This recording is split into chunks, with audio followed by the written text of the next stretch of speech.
नमस्कार दोस्तों, आइए सुनते हैं मुंशी प्रेमचंद्र के द्वारा लिखी कहानी शराब की दुकान। कांग्रेस कमेटी में ये सवाल पेश था, शराब और ताड़ी की दुकानों पर कौन धरना देने जाए। कमेटी के 25 मेंबर सिर झुकाए बैठे थे, पर किसी के मुंह से बात न निकलती थी। मामला बड़ा नाजुक था। पुलिस के हाथों गिरफ्तार हो जाना तो ज्यादा मुश्किल बात ना थी। पुलिस के कर्मचारी अपनी जिम्मेदारियों को समझते हैं, चूंकि अच्छे और बुरे तो सभी जगह होते हैं, लेकिन पुलिस के अफसर कुछ लोगों को छोड़कर सभ्यता से इतने खाली नहीं होते कि जाति और देश पर जान देने वालों के साथ दुर्व्यवहार करें। लेकिन नशेबाजों में ये जिम्मेदारी कहाँ। उनमें तो अधिकांश ऐसे लोग होते हैं जिन्हें घुड़की धमकी के सिवा और किसी शक्ति के सामने झुकने की आदत नहीं। मारपीट से नशा हिरन हो जाता है, पर शांतिवादियों के लिए तो वो दरवाजा भी बंद है। तब कौन इस ओखली में सर दे, कौन पियकड़ों की गालियां खाए। बहुत संभव है कि वे हाथापाई कर बैठे। उनके हाथों पिटना किसे मंजूर हो सकता था। फिर पुलिस वाले भी बैठे तमाशा न देखेंगे, उन्हें और भी भड़काते रहेंगे। पुलिस की शाह पाकर ये नशे के बंदे जो भी कर डाले वो थोड़ा है। ईंट का जवाब पत्थर से दे नहीं सकते, और इस समुदाय पर विनती का कोई असर भी नहीं होता। एक मेंबर ने कहा, मेरे विचार में तो इन जातों में पंचायतों को फिर संभालना चाहिए। इधर हमारी लापरवाही से उनकी पंचायतें निर्जीव हो गई हैं। इसके सिवा मुझे तो और कोई उपाय नहीं सोचता। सभापति ने कहा, हाँ, ये एक उपाय है, मैं इसे नोट किए लेता हूँ, पर धरना देना जरूरी है। दूसरे महाशय बोले, उनके घरों पर जाकर समझाया जाए तो अच्छा असर होगा। सभापति ने अपनी चिकनी खोपड़ी सहलाते हुए कहा, यह भी अच्छा उपाय है, मगर धरने को हम लोग त्याग नहीं सकते। फिर सन्नाटा हो गया। पिछली कतार में एक देवी भी मौन बैठी हुई थी। जब कोई मेंबर बोलता, वो एक नज़र उसकी तरफ डालकर फिर सिर झुका लेती थी। यही कांग्रेस की लेडी मेंबर थीं। उनके पति महाशय जीपी सक्सेना कांग्रेस के अच्छे काम करने वालों में थे। उनका देहांत हुए 3 साल हो गया था। मिसेस सक्सेना ने इधर 1 साल से कांग्रेस के कामों में भाग लेना शुरू कर दिया था, और कांग्रेस कमेटी ने उन्हें अपना मेंबर चुन लिया था। वो शरीफ घरानों में जाकर स्वदेशी और खद्दर का प्रचार करती थी। जब कभी कांग्रेस के प्लेटफॉर्म पर बोलने के लिए खड़ी होती तो उनका जोश देखकर ऐसा मालूम होता था मानो आकाश में उड़ जाना चाहती हैं। कुंदन का सा रंग लाल हो जाता था। बड़ी बड़ी करुण आंखें, जिनमें जल भरा हुआ मालूम होता था, चमकने लगता था। बड़ी खुश मिजाज और साथ बला की निर्भीक स्त्री थी। दबी हुई चिंगारी थी जो हवा पाकर दहक उठती है। उनके मामूली शब्दों में इतना आकर्षण कहाँ से आता था, कह नहीं सकते। कमेटी के कई जवान मेंबर जो पहले से कांग्रेस में कम आते थे, अब बिला नागा आने लगे थे। मिसेस सक्सेना कोई भी प्रस्ताव करें, उसका अनुमोदन करने वालों की कमी नहीं थी।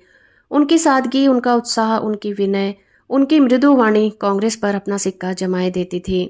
हर आदमी उनकी खातिर सम्मान की सीमा तय किए हुए था, पर उनकी स्वाभाविक नम्रता उन्हें अपने दैवी साधनों से पूरा पूरा फायदा ना उठाने देती थी। जब कमरे में आती लोग खड़े हो जाते थे, पर वो पिछली सफ में आगे न बैठती थी। मिसेस सक्सेना ने प्रधान से पूछा, शराब की दुकानों पर औरतें धरना दे सकती हैं? सबकी आंखें उनकी ओर उठ गईं। इस प्रश्न का आशय सब समझ गए। प्रधान ने कातर स्वर में कहा, महात्मा जी ने तो यह काम औरतों के ही सुपुर्द करने पर जोर दिया है। पर मिसेस सक्सेना ने उन्हें अपना वाक्य पूरा न करने दिया। बोली, तो फिर मुझे इस काम पर भेज दीजिए।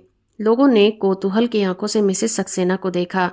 ये सुकुमारी, जिसके कोमल लंगों में शायद हवा भी चुभती हो, गंदी गालियों में, ताड़ी और शराब की दुर्गंध भरी दुकान के सामने जाने और नशे से पागल आदमियों की कलुषित आंखों और बाहों का सामना करने को तैयार हो गई है।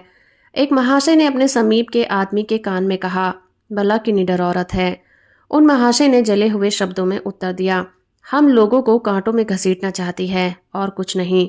वो बेचारी क्या पिकेटिंग करेगी, दुकान के सामने खड़ा तक तो हुआ न जाएगा।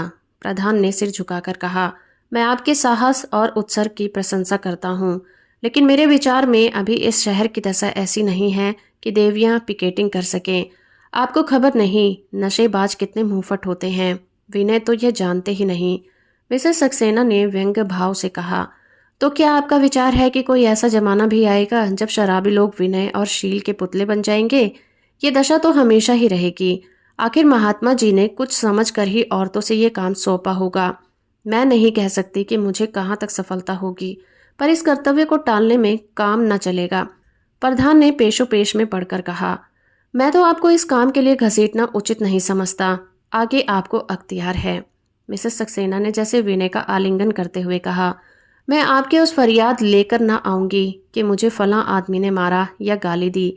इतना जानती हूँ कि अगर मैं सफल हो गई तो ऐसी स्त्रियां की कमी न रहेगी जो इस काम को 16 आने अपने हाथ में ना ले लें। इस पर एक नौजवान मेंबर ने कहा, मैं सभापति जी से निवेदन करूंगा, ये काम देकर आप हिंसा का सामना कर रहे हैं। इससे कहीं अच्छा है कि आप मुझे ये काम सौंप दें। मिसेस सक्सेना ने गर्म होकर कहा, आपके हाथों हिंसा होने का डर और भी ज्यादा है। एक नौजवान मेंबर का नाम था जयराम। एक बार एक कड़ा व्याख्यान देने के लिए जेल हो आए थे, पर उस वक्त उनके सिर गृहस्थी का भार ना था। कानून पढ़ते थे, पर उनका विवाह हो गया था। 2-3 बच्चे भी हो गए थे। दशा बदल गई थी। दिल में वही जोश, वही तड़प, वही दर्द था, पर अपनी हालत से मजबूर थे। मिसेस सक्सेना की ओर नम्र आग्रह से देखकर बोले, आप मेरी खातिर इस गंदे काम में हाथ न डालें। मुझे 1 सप्ताह का अवसर दीजिए। अगर इस बीच में कहीं दंगा हो जाए तो आपको मुझे निकाल देने का अधिकार होगा। मिसेस सक्सेना जयराम को खूब जानती थीं। उन्हें मालूम था कि वो त्याग और साहस का पुतला है और अब तक परिस्थितियों के कारण पीछे दबका पड़ा हुआ है। इसके साथ ही वो यह भी जानती थी कि इसके वो धैर्य और बर्दाश्त नहीं है जो पिकेटिंग के लिए लाजमी है। जेल में उसे दरोगा को अपशब्द कहने पर चाटा लगाया था और उसकी सजा 3 महीने और बढ़ गई थी।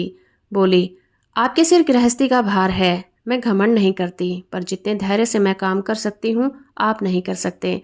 जयराम ने उसी नम्र आग्रह के साथ कहा, आप मेरे पिछले रिकॉर्ड पर फैसला कर रही हैं। आप भूल जाती हैं कि आदमी की अवस्था के साथ उसकी उद्दंडता घटती जाती है। प्रधान ने कहा, मैं चाहता हूँ महाशय जयराम इस काम को अपने हाथ में ले लें। जयराम ने प्रसन्न होकर कहा, मैं सच्चे हृदय से आपको धन्यवाद देता हूँ। मिसेस सक्सेना ने निराश होकर कहा, महाशय जयराम, आपने मेरे साथ बड़ा अन्याय किया है और मैं इसे कभी क्षमा न करूंगी। आप लोगों ने इस बात का आज नया परिचय दे दिया कि पुरुषों के अधीन स्त्रियां अपने देश की सेवा भी नहीं कर सकती। दूसरे दिन तीसरे पहर जयराम 5 स्वयंसेवकों को लेकर एक बेगमगंज के शराब खाने की पिकेटिंग करने जा पहुंचा। ताड़ी और शराब की दुकानें दोनों मिली हुई थीं। ठेकेदार भी एक ही था। दुकान के सामने सड़क की पटरी पर अंदर के आंगन में नशेबाजों की टोलियां विष में अमृत का आनंद लूट रही थीं। कोई वहां अफलातून से कम ना था। कहीं वीरता की डींग थी, कहीं अपने दान दक्षिणा के पचड़े, कहीं अपने बुद्धि कौशल का आलाप। अहंकार नशे का मुख्य रूप है। एक बूढ़ा शराबी कह रहा था, भैया जिंदगानी का भरोसा नहीं। हाँ, कोई भरोसा नहीं, मेरी बात मान लो। जिंदगानी का भरोसा नहीं, बस यही खाना खिलाना याद रह जाएगा। धन दौलत जगह जमीन सब धरी रह जाएगी। 2 ताड़ी वालों ने एक दूसरी बहस छिड़ी हुई थी। हम तुम रियाया हैं भाई, हमारी मजाल है कि सरकार के सामने सिर उठा सकें। अपने घर में बैठकर बादशाह को गालियां दे लो, लेकिन मैदान में आना कठिन है। कहाँ की बात भैया, सरकार तो बड़ी चीज है। लाल पगड़ी देख कर तो घर भाग जाते हो। छोटा आदमी भर पेट खा के बैठता है तो समझता है अब बादशाह हम ही हैं। लेकिन अपनी हैसियत को भूलना नहीं चाहिए। बहुत पक्की बात कहते हो साहब खां। अपनी असलियत पर डटे रहो। जो राजा है वो राजा है, जो प्रजा है वो प्रजा है। भला प्रजा कहीं राजा हो सकता है? इतने में जयराम ने आकर कहा, राम राम भाइयों, राम राम। 5-6 खद्दरधारी मनुष्यों को देखकर सभी लोग उनकी ओर शंका और कौतूहल से ताकने लग गए। दुकानदार ने चुपके से अपने एक नौकर के कान में कुछ कहा और नौकर दुकान से उतरकर चला गया। जयराम ने झंडे को जमीन पर खड़ा करके कहा, भाइयों, महात्मा गांधी का हुक्म है कि आप लोग ताड़ी और शराब ना पिएं। जो रुपए आप यहाँ उड़ा देते हैं, अगर वो अपने बाल बच्चों को खिलाने पिलाने में खर्च करें तो कितनी अच्छी बात होगी। जरा देर से नशे के लिए आप अपने बाल बच्चों को भूल जाते हैं। गंदे घरों में रहते हैं, महाजन की गालियां खाते हैं। सोचिए, इस रुपए से आप अपने प्यारे बच्चों को कितने आराम से रख सकते हैं। एक बूढ़े शराबी ने अपने साथी से कहा, भैया है तो बहुत बुरी चीज, घर तबाह करके छोड़ देती है। मुदा इतनी उम्र पीते कट गई तो अब मरते दम तक क्या छोड़ें। उसके साथी ने समर्थन किया, पक्की बात कहते हो चौधरी। जब इतनी उम्र पीते कट गई तो अब मरते दम तक क्या छोड़े। जयराम ने कहा, वाह चौधरी, यही तो उम्र है छोड़ने की। जवानी तो दीवानी होती है, उस वक्त सब कुछ मुआफ है। चौधरी ने तो कोई जवाब न दिया, लेकिन उसके साथी ने, जो काला मोटा बड़ी बड़ी मूंछों वाला आदमी था, सरल आपत्ति के भाव में कहा, अगर पीना बुरा है तो अंग्रेज क्यों पीते हैं। जयराम वकील था, उससे बहस करना भिंड के छत्ते को छेड़ना था। बोला, ये तुमने बहुत अच्छा सवाल पूछा भाई। अंग्रेजों के बाप दादा अभी 150 साल पहले लुटेरे थे। हमारे तुम्हारे बाप दादा ऋषि मुनि थे। लुटेरों की संतान पिए तो पीने दो, उनके पास न कोई धर्म है न नीति है, लेकिन ऋषियों की संतान उनकी नकल क्यों करें। हम और तुम उन महात्माओं की संतान हैं जिन्होंने दुनिया को सिखाया, जिन्होंने दुनिया को आदमी बनाया। हम अपना धर्म छोड़ बैठे, उसी का फल है कि आज हम गुलाम हैं। लेकिन अब हमने गुलामी की जंजीरों को तोड़ने का फैसला कर लिया है। और एकाएक थानेदार और 4-5 कांस्टेबल आ खड़े हुए। थानेदार ने चौधरी से पूछा, यह लोग तुमको धमका रहे हैं। चौधरी ने खड़े होकर कहा, नहीं हुजूर, यह तो हमें समझा रहे हैं। कैसे प्रेम से समझा रहे हैं कि वाह। थानेदार ने जयराम से कहा, अगर यहाँ फिसाद हो जाए तो आप जिम्मेदार होंगे। जयराम, मैं उस वक्त तक जिम्मेदार हूँ जब तक आप न रहें। आपका मतलब है कि मैं फिसाद कराने आया हूँ? मैं यह नहीं कहता, लेकिन आप आए हैं तो अंग्रेजी साम्राज्य की अतुल शक्ति का पराजय जरूर ही दीजिएगा। जनता में उत्तेजना फैलेगी, तब आप पिल पड़ेंगे और 10-20 आदमियों को मार गिराएंगे। यही सब जगह होता है और यहाँ भी होगा। सब इंस्पेक्टर ने ओठ चबाकर कहा, मैं आपसे कहना चाहता हूँ, यहाँ से चले जाइए, वरना मुझसे जाब्ते की कार्रवाई करनी पड़ेगी। जयराम ने अविचल भाव से कहा, और मैं आपसे कहता हूँ कि आप मुझे अपना काम करने दीजिए। मेरे बहुत से भाई यहाँ जमा हैं और मुझे उनसे बातचीत करने का उतना ही हक है जितना आपको। उस वक्त तक सैकड़ों दर्शक वहां जमा हो गए थे। दरोगा ने अफसरों से पूछे बगैर और कोई कार्रवाई करना उचित न समझा। अकड़ते हुए दुकान पर गए और कुर्सी पर पांव रखकर बोले, ये लोग तो मानने वाले नहीं हैं। दुकानदार ने गिड़गिड़ाकर कहा, हुजूर, मेरी तो बधिया बैठ जाएगी। दरोगा, 2-4 गुंडे बुलाकर भगा क्यों नहीं देते? मैं कुछ न बोलूंगा। हाँ, जरा एक बोतल अच्छी सी भेज देना। कल ना जाने क्या भेज दिया, कुछ मजा ही नहीं आया। थानेदार चला गया तो चौधरी ने अपने साथी से कहा, देखा कल्लू, थानेदार कितना बिगड़ रहा था।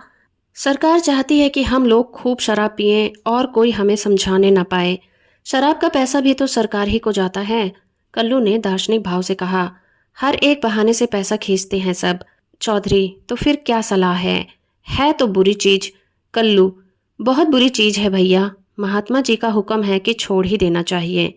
चौधरी, अच्छा तो यह लो, आज से अगर पिए तो दोगला। ये कहते हुए चौधरी ने बोतल जमीन पर पटक दी। आधी बोतल शराब जमीन पर बहकर सूख गई। जयराम को शायद जिंदगी में कभी इतनी खुशी न हुई थी। जोर जोर से तालियां बजाकर उछल पड़े। उसी वक्त दोनों ताड़ी पीने वाले ने भी महात्मा जी की जय पुकारी और अपनी हांडी जमीन पर पटक दी। एक स्वयंसेवक ने लपक कर फूलों की माला ली और चारों आदमियों के गले में डाल दी। सड़क की पटरी पर कई नशेबाज बैठे हुए इन चारों आदमियों की तरफ उस दुर्बल भक्ति से ताक रहे थे जो पुरुषार्थहीन मनुष्यों का लक्षण है। वहां एक भी ऐसा व्यक्ति न था जो अंग्रेजों की मांस मदिरा या ताड़ी को जिंदगी के लिए अनिवार्य समझता हो और उसके बगैर जिंदगी की कल्पना भी न कर सके। सभी लोग नशे में दूषित समझते थे, लेकिन दुर्बल इंद्रिय होने के कारण नित्य आकर पी जाते थे। चौधरी जैसे घाक पियक्कड़ को बोतल पटकते देखकर उसकी आंखें खुल गईं। एक मरियल दाढ़ी वाले आदमी ने आकर चौधरी की पीठ ठोकी। चौधरी ने उसे पीछे ढकेल कर कहा, पीठ क्या ठोकते हो जी, जाकर अपनी बोतल पटक दो। दाढ़ी वाले ने कहा, आज और पी लेने दे चौधरी, अल्लाह जानता है कल से इधर भूल कर भी नहीं आऊंगा। चौधरी, जितनी बची हो उसके पैसे हमसे ले लो, घर जाकर बच्चों को मिठाई खिला देना। दाढ़ी वाले ने जाकर बोतल पटक दी और बोला, लो, तुम भी क्या कहोगे, अब तो हो गए खुश। चौधरी, अब तो न पियोगे कभी। दाढ़ी वाले ने कहा, अगर तुम न पियोगे तो मैं भी नहीं पीऊंगा। जिस दिन तुमने पी उसी दिन फिर शुरू कर दूंगा। चौधरी की तत्परता में दुराग्रह की जड़ें हिला दी। बाहर अभी 5-6 आदमी और बैठे थे। वे सचेत निर्लजता से बैठे हुए अभी तक पीते जाते थे। जयराम ने सामने आकर कहा, भाइयों, आपके 5 भाइयों ने अभी आपके सामने अपनी अपनी बोतल पटक दी हैं। क्या आप उन लोगों को बाजी जीत लेने देंगे? एक ठिकने काले आदमी ने, जो अंग्रेज का खनसामा मालूम होता था, लाल लाल आंखें निकालकर कहा, हम पीते हैं, तुमसे क्या मतलब? तुमसे भीख मांगने तो नहीं जाते। जयराम ने समझ लिया, अब बाजी मार ली। गुमराह आदमी जब विवाद करने पर उतर आए तो समझ लो वो रास्ते पर आ जाएगा। चुप्पा ऐब वो चिकना घड़ा है जिस पर किसी बात का असर नहीं होता। जयराम ने कहा, अगर मैं अपने घर में आग लगाऊं तो उसे देखकर क्या आप मेरा हाथ ना पकड़ लोगे? मुझे तो इसमें रत्ती भर भी संदेह नहीं कि आप मेरा हाथ नहीं पकड़ लेंगे, बल्कि मुझे वहां से जबरदस्ती खींच कर ले जाएंगे। चौधरी ने खानसामा की तरफ मुग्ध आंखों से देखा, मानो कह रहा है, इसका तुम्हारे पास क्या जवाब है? और बोला, जमादार, अब इसी बात पर बोतल पटक दो। खानसामा ने उसे काट खाने के लिए दांत तेज कर लिए और बोला, बोतल क्यों पटक दूं? पैसे नहीं दिए हैं। चौधरी परास्त हो गया। जयराम से बोला, इन्हें छोड़िए बाबूजी, ये लोग इस तरह मानने वाले आसामी नहीं हैं।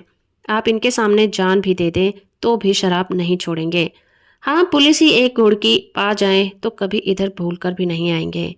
खानसामा ने चौधरी की ओर तिरस्कार भाव से देखा, जैसे कह रहा हो, क्या तुम समझते हो कि मैं मनुष्य नहीं हूँ? ये सब पशु हैं। फिर बोला, तुमसे क्या मतलब है जी? क्यों बीच में कूद पड़ते हो? मैं तो बाबूजी से बातें कर रहा हूँ। तुम कौन होते हो बीच में बोलने वाले?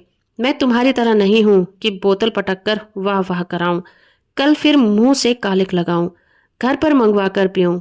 जब यहाँ छोड़ोगे तो सच्चे दिल से छोड़ेंगे। फिर कोई लाख रुपए भी दे दे तो आंख उठाकर नहीं देखेंगे। जयराम, मुझे आप लोगों से ऐसी ही आशा है। चौधरी ने खानसामा की ओर कटाक्ष करके कहा, क्या समझते हो मैं कल फिर पीने आऊंगा? खानसामा ने उद्दंडता से कहा, हाँ हाँ कहता हूँ, तुम आओगे और बद कराओगे। कहो पक्के कागज पर लिख दूं। चौधरी, अच्छा भाई, तुम बड़े धर्मात हो, मैं पापी सही। तुम छोड़ोगे तो जिंदगी भर के लिए छोड़ोगे। मैं आज छोड़कर कल फिर पीने लगूंगा, यही सही है। मेरी एक बात गांठ बांध लो, तुम उस बखत छोड़ोगे जब जिंदगी तुम्हारा साथ छोड़ देगी। इससे पहले तुम नहीं छोड़ सकते। खानसामा, तुम मेरे दिल का हाल क्या जानते हो? चौधरी, जानता हूँ, तुम्हारे जैसे सैकड़ों आदमी को भुगत चुका हूँ। खानसामा, तो तुमने ऐसे वैसे बेशर्मों को देखा होगा, हयादार आदमियों को ना देखा होगा। ये कहते हुए उसने जाकर बोतल पटक दी और बोला, अब अगर तुम इस दुकान पर देखना तो मुंह में कालिक लगा देना। चारों तरफ तालियां बजने लगी। मर्द ऐसे होते हैं। ठेकेदार ने दुकान से नीचे उतरकर कहा, तुम लोग अपनी अपनी दुकान पर क्यों नहीं चले जाते? मैं तो किसी भी दुकान पर नहीं जाता। एक दर्शक ने कहा, खड़े हैं तो तुमसे मतलब? सड़क तुम्हारी नहीं है, तुम गरीब को लूटे जाओ, किसी के बाल बच्चे भूखे मरे, तुम्हारा क्या बिगड़ता है? दूसरे शराबियों से, क्या यारो, अब भी पीते जाओगे? जानते हो ये किसका हुक्म है? अरे कुछ भी तो शर्म करो। जयराम ने दर्शकों से कहा, आप लोग यहाँ भीड़ न लगाएं और ना किसी को भला बुरा कहें। मगर दर्शकों का समूह बढ़ता जा रहा था।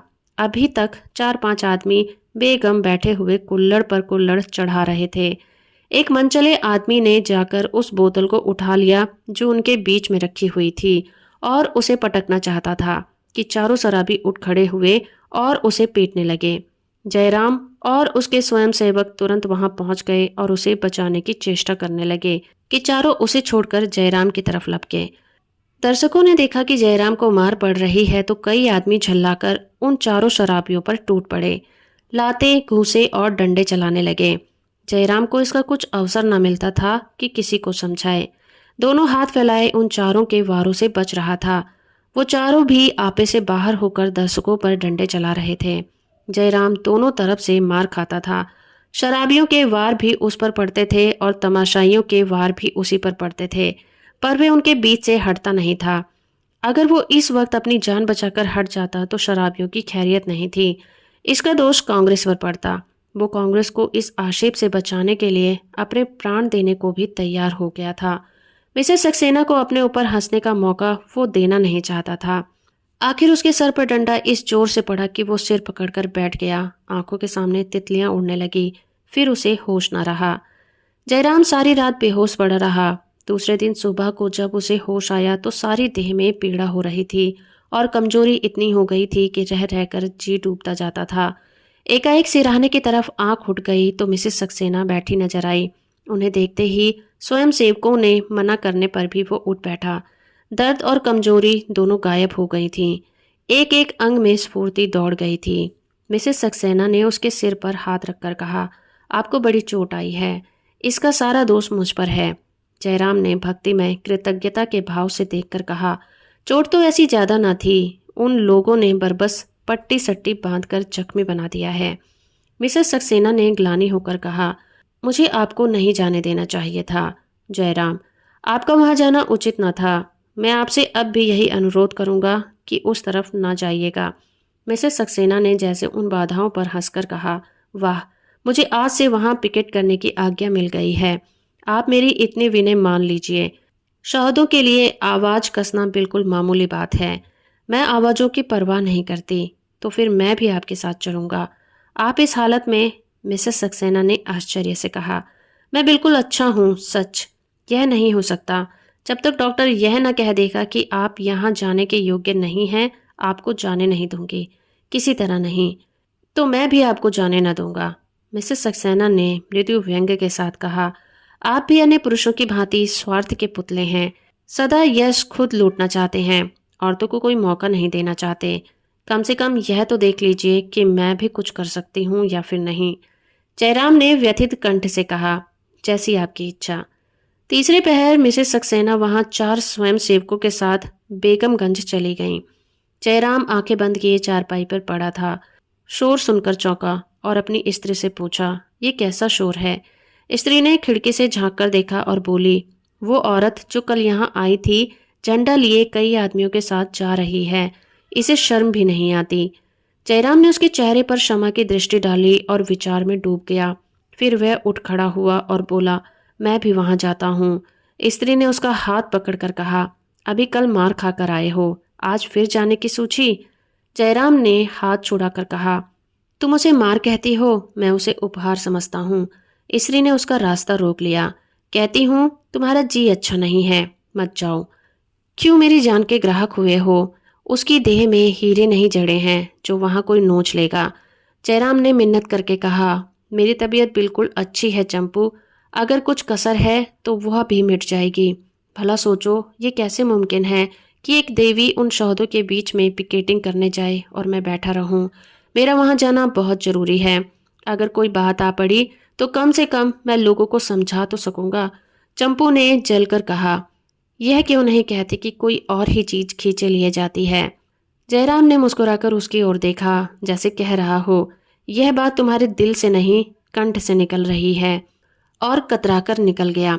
फिर द्वार पर खड़ा होकर बोला, शहर में 3 लाख से कुछ ही कम आदमी हैं। कमेटी में भी 3 मेंबर हैं, मगर सब के सब जी चुरा रहे हैं।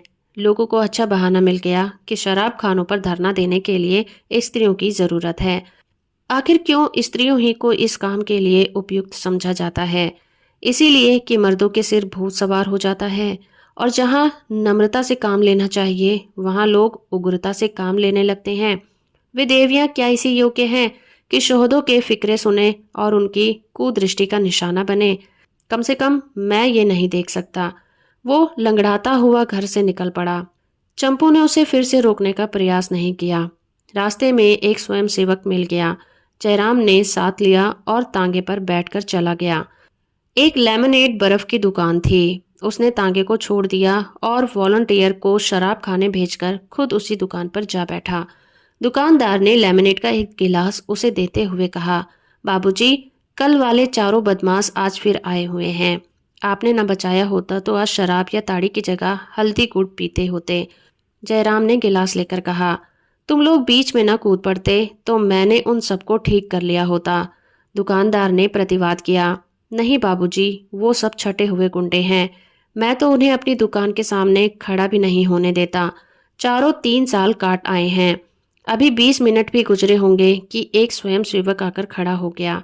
जयराम ने संचित होकर पूछा, कहो, वहां क्या हो रहा है?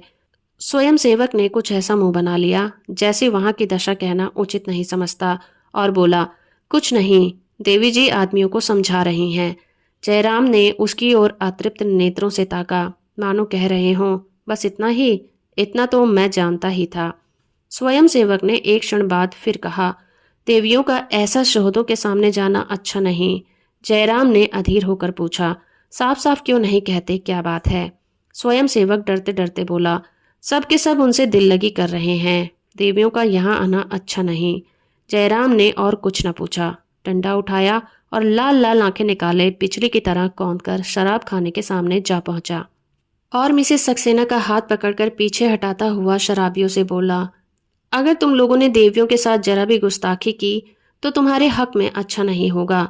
कल मैंने तुम लोगों की जान बचाई थी, आज इसी डंडे से तुम्हारी खोपड़ी तोड़ दूंगा। उसके बदले हुए तेवर को देखकर सब के सब नशेबाज घबरा गए और वे कुछ कहना चाहते थे कि मिसेस सक्सेना ने गंभीर भाव से पूछा, आप यहाँ क्यों आए? मैंने तो आपसे कहा था अपनी जगह से हिलिएगा नहीं। मैंने तो आपसे मदद नहीं मांगी थी। जयराम ने लज्जित होकर कहा, मैं इस नियत से यहाँ नहीं आया था, एक जरूरत से इधर निकल आया था। यहाँ जमाव देखकर आ गया। मेरे ख्याल से अब आपको यहाँ से चलना चाहिए। मैं आज कांग्रेस कमेटी से ये सवाल पेश करूंगा कि इस काम के लिए पुरुषों को भेजें। मिसेस सक्सेना ने तीखे स्वर में कहा, आपके विचार में दुनिया के सारे काम मर्दों के लिए हैं। जयराम, मेरा ये मतलब नहीं था। मिसेस सक्सेना, तो जाकर आप आराम कीजिए, मुझे अपना काम करने दें। जयराम फिर सिर झुकाए खड़ा रहा। मिसेस सक्सेना ने पूछा, अब आप क्यों खड़े हैं? जयराम ने विनती भरे स्वर में कहा, मैं भी यही एक किनारे खड़ा रहूंगा। मिसेस सक्सेना ने कठोर स्वर में कहा, जी नहीं, आप यहाँ से जाइए। जयराम धीरे धीरे लदी हुई गाड़ी की भांति चला और फिर उसी लेमनेड की दुकान पर जा बैठा। उसे जोर की प्यास लगी थी। उसने एक गिलास शरबत बनवाया और सामने मेज पर रखकर विचार में डूब गया, मगर आंखों और कान उसी तरफ लगे हुए थे। जब कोई आदमी दुकान पर आता वो चौंक कर उसकी तरफ ताकने लगता, वहां कोई नई बात तो नहीं हो गई। कोई आध घंटे बाद वही स्वयंसेवक डरा हुआ सा वहां आकर खड़ा हो गया। जयराम ने उदासीन बनने की चेष्टा करते हुए पूछा, वहां क्या हो रहा है जी? स्वयंसेवक ने कानों पर हाथ रखकर कहा, मैं कुछ नहीं जानता बाबूजी, मुझसे कुछ न पूछिए। जयराम ने एक साथ ही नर्म और कठोर होकर पूछा, फिर कोई छेड़छाड़ हुई? स्वयंसेवक, जी नहीं, कोई छेड़छाड़ नहीं हुई।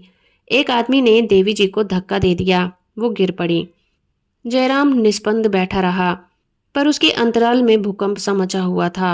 बोला, उनके साथ के स्वयंसेवक क्या कर रहे हैं? खड़े हैं, देवी जी उन्हें बोलने ही नहीं देती।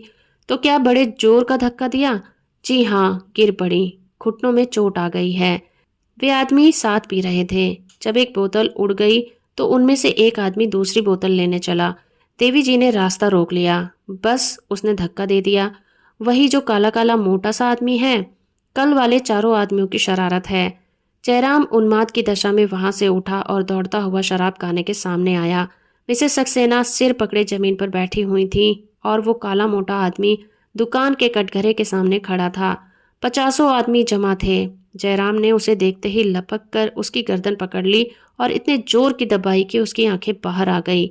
मालूम होता था उसके हाथ फौलाद के हो गए हैं।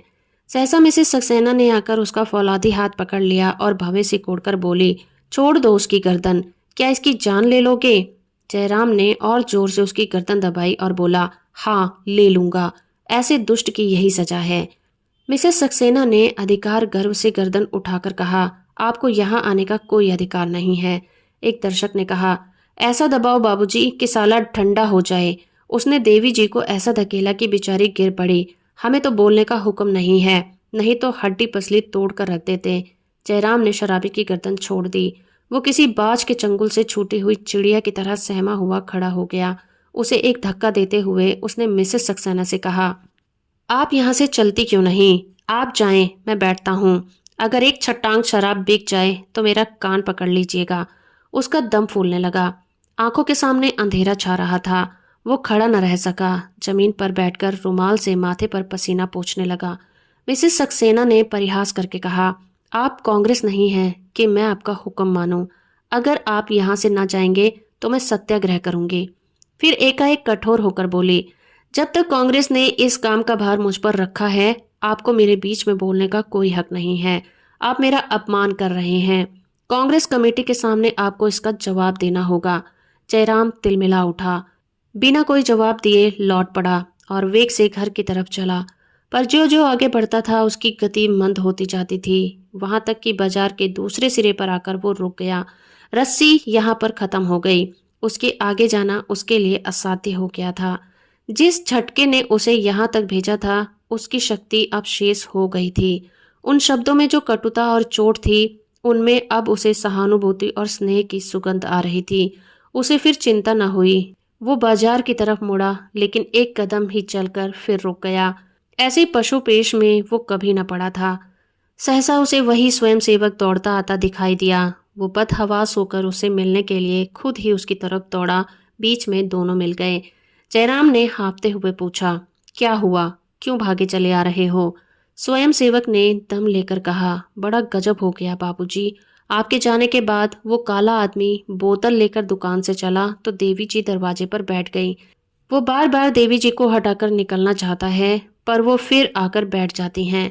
धक्कम धक्के में उनके कुछ कपड़े फट गए और कुछ चोट भी। अभी बात पूरी भी ना हुई थी कि जयराम शराब खाने की तरफ दौड़ा। जयराम शराब खाने के सामने पहुंचा तो देखा मिसेस सक्सेना के चारों स्वयंसेवक दुकान के सामने लेटे हुए हैं और मिसेस सक्सेना एक किनारे सिर झुकाए बैठी हैं। जयराम ने डरते डरते उनके चेहरे पर निगाह डाली। आंचल पर रक्त की बूंदें दिखाई दी। उसे फिर कुछ सुध न रही। खून की वो चिंगारियां जैसे उसके रोम रोम में समा गईं। उसका खून खौलने लगा, मानो उसके सिर खून सवार हो गया हो। वे उन चारों शराबियों पर टूट पड़ा और पूरे जोर से लकड़ी चलाने लगा। एक एक बूंद की जगह वो एक एक घड़ा खून बहा देना चाहता था। खून उसे कभी इतना प्यारा न था। खून में उतनी उत्तेजना है इसकी उसे खबर भी नहीं थी। वह पूरे जोर से लकड़ी चला रहा था। मिसेस सक्सेना कब आकर उसके सामने खड़ी हो गई उसे यह भी पता न चला। जब वो जमीन पर गिर पड़ी तब उसे जैसे होश आ गया हो। उसने लकड़ी फेंक दी और वही निश्चल निष्पंद होकर खड़ा हो गया, मानो उसका रक्त प्रवाह रुक गया हो। चारों स्वयंसेवकों ने दौड़कर मिसेस सक्सेना को पंखा झलना शुरू कर दिया। दुकानदार ठंडा पानी लेकर दौड़ा।